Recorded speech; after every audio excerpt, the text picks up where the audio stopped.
Amahoro kuri mwebwe mwese muteramanye na télévision Isanganiro kaze mu mwanya wagenewe amakuru mu rurimi rw'ikirundi ayo nayo reka tuyahere ku ngingo nkuru ziyagize. Igikorwa cyo kubomorera abatashoboye kwibomorera mu kiringo cyari gitegekanijwe n'inyubakwa zubatswe hadakurikije amategeko mu gisagara cya Bujumbura cyabandanije muri komine ya Mukaza kuri uyu wa gatatu.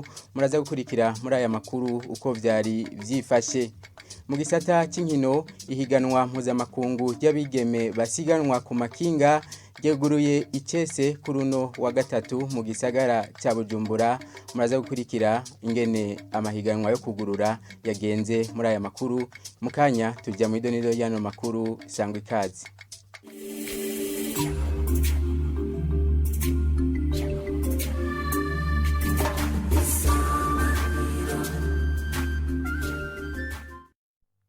Ano makuru tuyahere mu gisata c'indero ngo leta y'u Burundi yaratekanije mu mafaranga ikoresha uno mwaka uburyo bwo kuriha abigisha babakutsa kivi. Ni mu gihe rero hari abakutsa kivi bo mu ntara ya Muyinga bashikirije ko bamaze imyaka ishika 6 batararonswa agahembo. Ivyo rero bikaba bivugwa n'umuyobozi mukuru ajeje iby'ubutunzi mu bushikiranganje bw'indero Steve Niyongabo akamenyesha ko hari abaza barahembwe nko mu ntara ya Bujumbura na Cankuzo. Tumukurikire. Ni kibazo tuzi catanguye mu mwaka wa 2013 nkuko mubizi abigisha bakutsa kivi barashigwaho ku mashure adakwije abigisha, hanyuma ubwo burenganzira turabuha abayobozi b'indero mu ntara akaba aribo babarondera. Ikibazo rero uko cagenze nuko muri iyo myaka abayobozi b'indero mu ntara bararondera abigisha babakutsa kivi uko bakenewe, hanyuma hacaba ikibazo yuko mu bushikiranganje natwe dusanzwe dufise uburyo dusaba muri leta bwo gufasha abo bigisha babakutsa kivi kubahemba bwabaye bukeyi mu iyo myaka, bwari uburyo buke butangwa. Nuvuga yuko mu majambo make abigisha abayobozi b'indero mu ntara bararondera abo bigisha badafatiye ku buryo leta yaduhaye. Bica bituma rero hageze kubahemba tuca dusanga abigisha bakoze uwo mwaka ari benshi, uburyo bwo kubahemba nabwo twatekanije uwo mwaka ari buke. Bica bihera ngaho, bica bigenda birakwirikirana no ku myaka ikwirikira. Ico kibazo ntikiri mu Muyinga gusa, kiri no mu zintara. Nuko vyaciye bigenda bigushika mu myaka 2017 na 18 ico kibazo cari kikihari. Rero ico twaca tuza turakora nuko ubwo buryo twaronka twaza turaburiha uko buza buraboneka, ariko kubera bwaza uko bwari busanzwe bungana ntitwashoboye gukura mu nzira ico kibazo mu iyo myaka. Rero tukaba twari twateguye kundi dushaka gukura mu nzira ico kibazo mu mwaka wa 2021 ushira 2022. Ubu twarasavye mu buyobozi bw'imendero mu ntara mu gihugu cose yuko baturungikira amazina y'abigisha baheraniwe na leta. Twarabisavye tubasaba n'amanimero do compte, nuva yuko umwigisha wese aturungikira inimero yiwe yo muri konte muri banke canke muri institution de microfinance. Ivyo rero twarabisavye kandi haraheze hameza 2 canke 3 tubisavye. Bariko barabizana, nivyo biza buke buke. Ntitwanashimye mbere yo kurindira yuko babizanira rimwe bose. Ubu hari nabo tuza tumaze gutangura kuriha, nivyo amafaranga arashobora kuba atarashika kuri kone.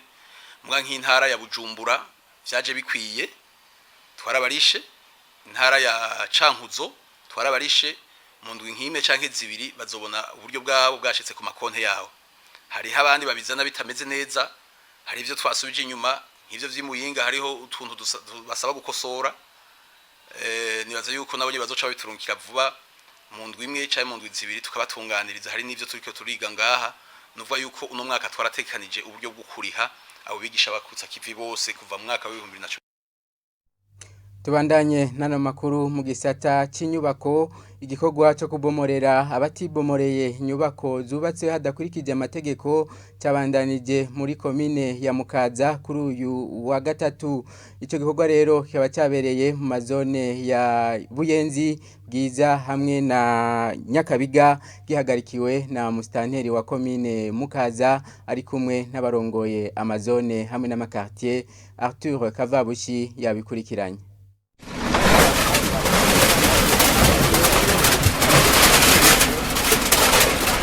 Aho ni muri zone ya Buyenzi komine Mukaza hafi y'ikivuko ca Bujumbura, aho igikorwa cyo gusambura inyubako z'abatibomoreye cabandanirije kuri uwa gatatu. Aho naho hasambuwe igihande c'inyubako igeretse yishirahamwe Arubuko cari mu metero zibarabara. Ico gikorwa kikaba cabandanirije kuri Avenue de l'Imprimerie muri quartier ya Jabe. Aho naho hakaba hari akazu kari kubatswe hatisunzwe amategeko, babanje kuvyura wararyamyemwo kugira asohore utwiwe nawe nyene akinjure. Aho nyene hari n'ikindi gihande c'inzu cari mu metero zibarabara casambuwe. Aho kwijabe nyene ku kabare bita Bamako basambuye uruhande rwari gubatswe mu metero zibarabara cyo kimwe n'iyindi nzu Kurikirana. Haruguru yaho hari galeri irimwo salon de coiffure basambuye hamwe n'akabare kasambuwe kose. Ico gikorwa kikaba casozerewe kuri Avenue de l'Université mu Nyakabiga ya mbere, aho muri rusangi hasambuwe inzitiro z'amazu zari mu metero zibarabara. Muri zo hakaba harimwo aho bogereza imiduga. Akabare kari hejuru ya salon de coiffure kabomowe, ariko iyo salon de coiffure ntiyabomowe kubera hari hakirimwo ibintu.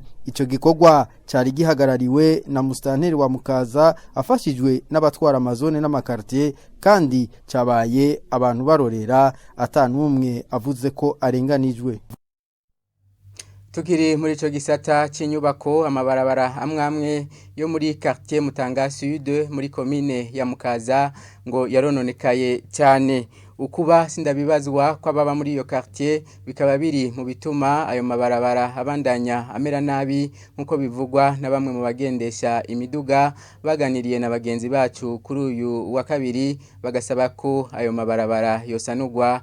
Ni inkuru tubaza Nicole Nininazwe. Igihe twaca ku mabarabara atandukanye yo muri quartier Mutanga Sud, wiravye biragoye kwemera ko aho hantu higeze kaburimbi. Uri kuja muri quartier Sororezo, amabarabara yaho aguma bomagurika buri munsi. Kubwuno agendesha imodoka ngo kutitaho gusibura imiserege kwa bamwe mu baba muri ako gace nimwe mu mvonya mukuru zituma ayo mabarabara aguma amera nabi. Musanze amabarabara kera yari kajya amabarabara meza y'ikaburimbi, yagiye gutanga gusamba kononekara igihe batanye kubaka amazu ikartier nshasha itisororezo. Abanyagihugu baba muri iyo quartier Mutanga Sud batitaye gukora amakanevu, kurabona ho ngaho ngene hasa ariko ateye isoni. Amakanevu yagenda arasiba ntibayasibure amazi aho yociye muri amakanevu akaje aca mwibarabara, igacigiza ingaruka mbi guca abomagurika. Abagendesha amamodoka barasigura kandi n'ingaruka ziba ku ngendeshwa habiturutse ku mabarabara atameze neza. Yari imodokari n'abafite nziya zirezire n'izivwa nk'amavoitire, bone hari kibazo cyane kuko imodokari zatuma zononekara. Imodokari hari zica zivune vyuma, hariho n'izicagira amasanganya icyo cy'amarotira agacika, ugasanga twakoze dépense ndende kandi bivuye ku mabarabara duca mu ngena meze nabi. Abagendesha imiduga basaba leta gusanura vuba ayo mabarabara aguma bomagurika, eka mbere n'amabarabara yose ibonekezamwe ibinogo. Kuri ivyo rero leta y'u Burundi ngo yaramaze gukora intonde ku mabarabara yononekaye. Vyatangazwe n'umushikiranganje mu vyajeje harimo inyubako hari mu gihe ari karashikiriza ivyaranguwe n'ubwo bushikiranganje mu gice cya mbere cy'umwaka wa 2021 ushira 2022 hari kuwa mbere uheze. Deogracias Isanganiro umwami yanamenyesheje ko amabarabara azokogwa ariko bazohera kuyononekaye cyane. Tubandanye nano makuru mu gisata c'inkino aho umwigeme Nancy Debe yamuka mu gihugu ca Kenya ariwe yabaye uwa mbere mu birori byo kugurura ihiganwa mpuzamakungu ry'abahiganwa n'amakinga kuri uyu wa gatatu. Nihiganwa rero rigiye kubera hano mu gihugu cy'u Burundi kuva uno munsi. Bimwe mu byananije abarundi ngo nukudakorera mu migwi nkuko bavyivugira. Mu bihugu vyitabiriye iryo higanwa harimo Uburundi bwaritunganije, igihugu cya Republika Iharanira Intwaro Rusangi ya Kongo, ibihugu vya Tanzania, Kenya hamwe n'Ubuganda. Ino nkuru tubibaze Omer Nduwayo. Izo nkino zigiye kumara iminsi 3 mu Burundi zatanguriye Bujumbura kuri no wa gatatu, zihuza abanonotsi babigeme basiganwa ku makinga barenga 50, muri bo abarundi baba 10 basiganwa kuva imbere y'inyubakwa yahoze ikoreramwe ishirahamwe ya Prodehash badugana ibarabara ryitiriwe Université kugira bamanukira imbere y'ikigo ca kaminuza y'u Burundi bagana igitiriwe Kurikira. Debe umunyakenya umwe mu bitavye iryo higanwa ashimishwa nuko ritunganijwe. Ni higanwa ritunganijwe neza, nakira neza uko vyakozwe kuko ntibiba vyoroshe gutunganya ihiganwa rikomeye rihuza bigeme gusa. Vyanshimishije. Intsinzi ni ikintu gikomeye kuri jewe. Bamwe mu banonotsi b'abarundikazi bibaza ko kudakorera mu runani ari byo vyabakoze ko, ariko bakizera ko bakosoye bizogenda neza. Ahantu twananiriwe nitunganya twese inguvu kwera abandi bakwegana bakatakirana, ariko wewe wacu uko kwega uri umurundikazi uri umwe, abandi rero baviye inyuma ariko baratakira abagenzi babo baba bagucitse. Rero ico tugiye kuganira hamwe nk'abarundikazi twitabiye rino higanwa nuko tugiye gukinira hamwe twese, tukinana twese tukakinira hamwe tukatakiranira giye tahana imyanya ya mbere. Kuri ico niyubahwe Samuel umuyobozi mukuru w'inkino mu bushikiranganje bujejwe inkino yebaza ko bamenyereza n'abanonotsi bafashanije bizogenda neza. Uko bariko barahiganwa b'abarundikazi baca bipima babone ku bandi c'abandi babasumbije. Ejo mu myiteguro rero nkuko musanzwe mubizi ni gikorwa c'abamenyereza nabo nivyo bazoheza bagakorerako. Nibaza ko mu misiri imbere bazaba bamaze guhinyanyura kandi ibintu bizoba bimeze neza. Mu masiganwa yo kuri uno munsi umunyakenya Debe niwe yabaye uwa mbere akurikirwa na Mary Aloper umunya-Uganda. Rukundo Emanuela niwe murundikazi yashitse mu bibanza 5 vya mbere, mu gihe umukongomani Deborah Okito yashimiwe nk'uwitanze gusumba abandi. Ano makuru tuyarangirize mu makungu aho mu gihugu ca Ethiopia ishirahamwe mpuzamakungu ONU giteguriye gutahana imiryango y'abakozi baryo kuva kuri uyu wa kane nako. Amakuru dukesha bagenzi bacu bakorera France 24 amenyesha ko n'Ubufaransa buhamagarira abafaransa kuva muri ico gihugu vyihuse. Intambara rero muri ico gihugu zimaze umwaka urenga zihuza abasirikare ba leta hamwe n'abagwanyi bayigwanya, aho zikaba zegereje rero umugwa mukuru Addis Abeba. Ino nkuru tuyibaze Sheira Irambona. N'amabarabara ya Addis Abeba atekanye, abanyamahanga benshi bari muri ico gihugu bariko baritegura gutaha co kimwe n'uno mugabo ngo abafaransa 900 baba muri ico gihugu bose baronse ubutumwa bumwe basaba gutahuka vuba bwango.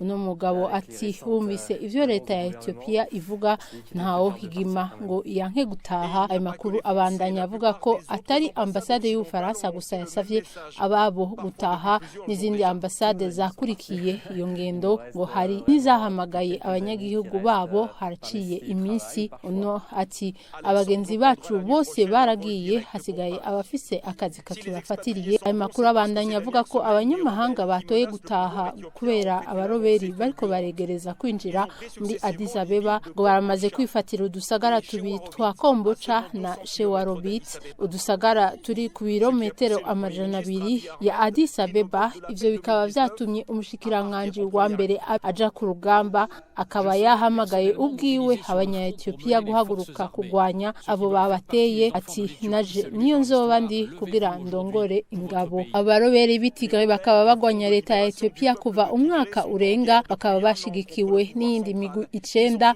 Amakuru akamenyesha ko iyo ngwano yatanguye abo baroberi bashaka ukwikukira kwa karere ka Tigre. Iyo mishamirano ikaba imaze guhitana abantu ba bakaba baba ibihumbi 10 bapfuye. Les combats auraient déjà fait plusieurs dizaines de milliers de morts. No kuri iyo nkuru ivugwa mu makungu duciye turangiriza ko amakuru twari tubateguriye, reka dushimire mwese mwafasha kanya ko kuyakurikira, abandi nshimiye ni bagenzi banje bamfashije kuyatororokanya no kuyatosora. Ibiganiro vya television Isanganiro birabandanya.